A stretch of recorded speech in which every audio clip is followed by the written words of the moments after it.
안녕하세요, 가루씨예요. 오늘은 무청을 가지고 맛있는 요리를 해볼까 해요. 무청을 보시면 끝털이만 약간 이렇게 노랗게 물든 게 있거든요. 이런 것들은 맛이 없으니 그냥 이렇게 분질러서 버려주도록 할게요.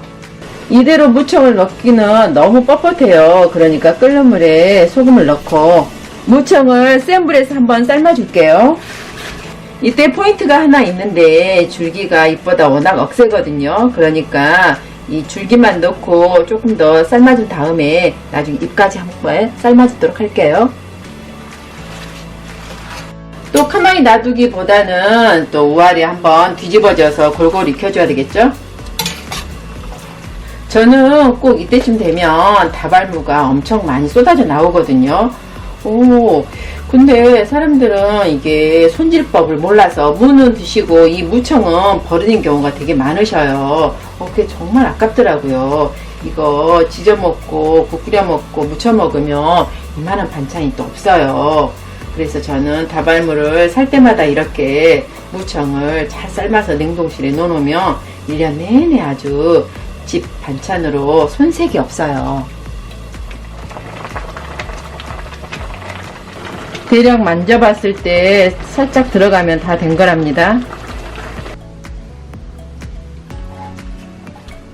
이제 충분히 식혀주는 게 중요해요. 여기 무청을 보면은 여기 질긴 겉껍질이 있거든요. 이걸 벗겨내야 요리할 때 맛있어요.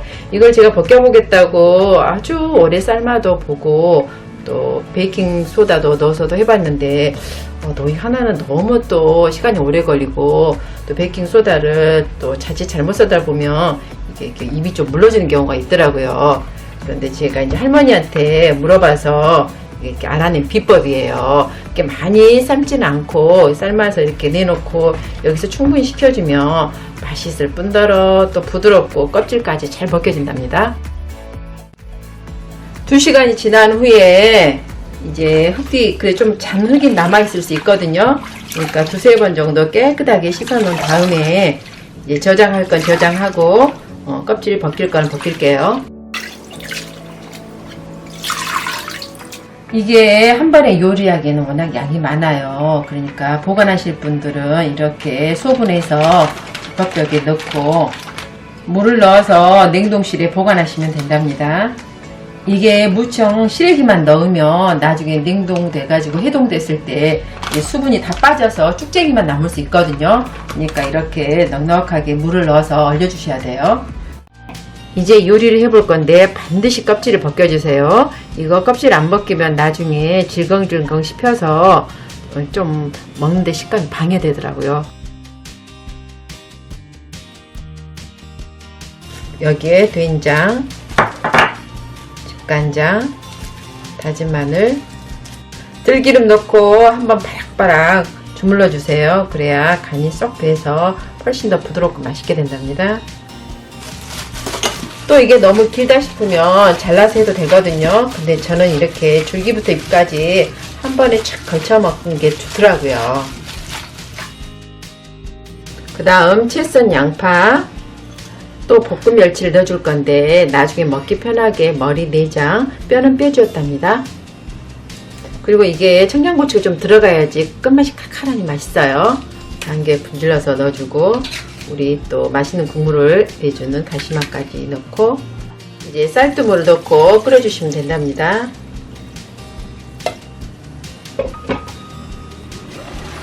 자, 센 불에서 부글부글 끓어오르면 약중불로 줄여서 뭉근히 끓여주세요.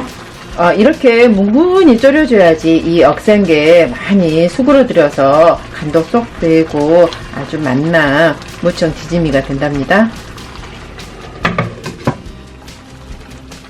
집집마다 불세기가 다 다를 수 있으니까 나는 좀 했는데 좀 물이 없다 싶으면 물을 좀 더 추가하시고 약불로 줄여서 조금 더 졸여주세요. 시간을 다 채워야 아무래도 좀 부드럽더라고요. 이제 50분이 지났는데 여기서 다시마를 꺼낸 다음 들깨가루는 취향껏 넣어주세요. 또 텁텁하다고 또 싫어하시는 분들도 계시더라고요. 깔끔하게 즐기시려면 이대로 더 졸여서 먹어도 맛있어요. 저는 이게 들어가면 더 고소한 맛이 있어서 맛있더라고요.